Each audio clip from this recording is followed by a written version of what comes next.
ದೀಕ್ಷಾ news ವೀಕ್ಷಕರಿಗೆ ನಮಸ್ಕಾರಗಳು. ಶ್ರೀ ಧರ್ಮಸ್ಥಳ ಮಧ್ಯವರ್ಜನ ಕಾರ್ಯಕ್ರಮವನ್ನು ಶ್ರೀ ಮುರುಗೋಡ ಶ್ರೀ ಮಹಂತ ದುರ್ದುಂಡೇಶ್ವರ ಮಠದಲ್ಲಿ ಉದ್ಘಾಟನೆ ಕಾರ್ಯಕ್ರಮ.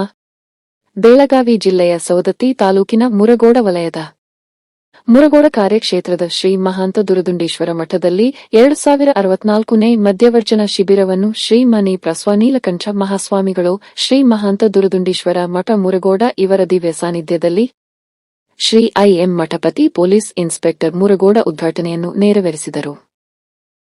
ಪ್ರಾಸ್ತಾವಿಕ ನುಡಿಯನ್ನು ಧಾರವಾಡ ಪ್ರಾದೇಶಿಕ ವಿಭಾಗದ ಜನಜಾಗೃತಿ ಯೋಜನಾಧಿಕಾರಿಗಳಾದ ಶ್ರೀ ಭಾಸ್ಕರ್ ರವರು ಮಾತನಾಡಿದರು.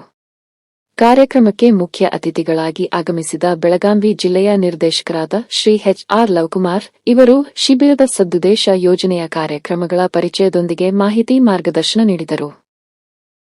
ಈ ಕಾರ್ಯಕ್ರಮದಲ್ಲಿ ಶ್ರೀ ಡಿ.ಬಿ. ಅಲ್ಲಯ್ಯನವರಮಠ ಉಪತಹಶೀಲ್ದಾರ ಮುರಗೋಡ ಡಾ ಆರ್.ಎಸ್. ಬಾಳಿಕಾಯಿ, ವೈದ್ಯಾಧಿಕಾರಿಗಳು, ಸಂಜೀವಿನಿ ಕ್ಲಿನಿಕ್ ಮುರಗೋಡ ಶ್ರೀ ಬಸವರಾಜ್ ಎನ್. ಬ್ಯಾಳಿ, ಶ್ರೀ ರಮೇಶ್ ಭಜಂತ್ರಿ, ಶ್ರೀ ಸುರೇಶ್ ಮ್ಯಾಕಲ್, ಶ್ರೀ ಮಹಾಂತೇಶ್ ಮ. ಬೆಣ್ಣಿ, ಶ್ರೀ ಸುರೇಶ್ ಎನ್. ಹಟ್ಟಿ, ಶ್ರೀ ಈರನಗೌಡ ಬ. ಪಾಟೀಲ್, ಶ್ರೀ ಸಿದ್ದಪ್ಪ ವಿ. ಇಂಗಳಗಿ ಇವರು ಉಪಸ್ಥಿತರಿದ್ದು ಕಾರ್ಯಕ್ರಮಕ್ಕೆ ಶುಭ ಹಾರೈಸಿದರು. ಕಾರ್ಯಕ್ರಮಕ್ಕೆ ಬಂದಂತಹ ಎಲ್ಲರನ್ನೂ ತಾಲೂಕಿನ ಕ್ಷೇತ್ರ ಯೋಜನಾಧಿಕಾರಿಗಳಾದ ಶ್ರೀ ಶ್ರೀಕಾಂತ್ ಎಂ. ಅವರು ಸ್ವಾಗತಿಸಿದರು.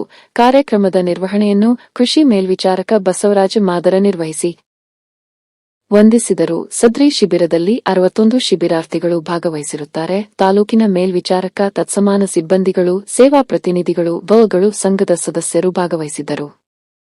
ವರದಿ ಸೋಮಲಿಂಗ ಬೋವಿ, ದೀಕ್ಷಾ ನ್ಯೂಸ್ ಮುರಗೋಡ್.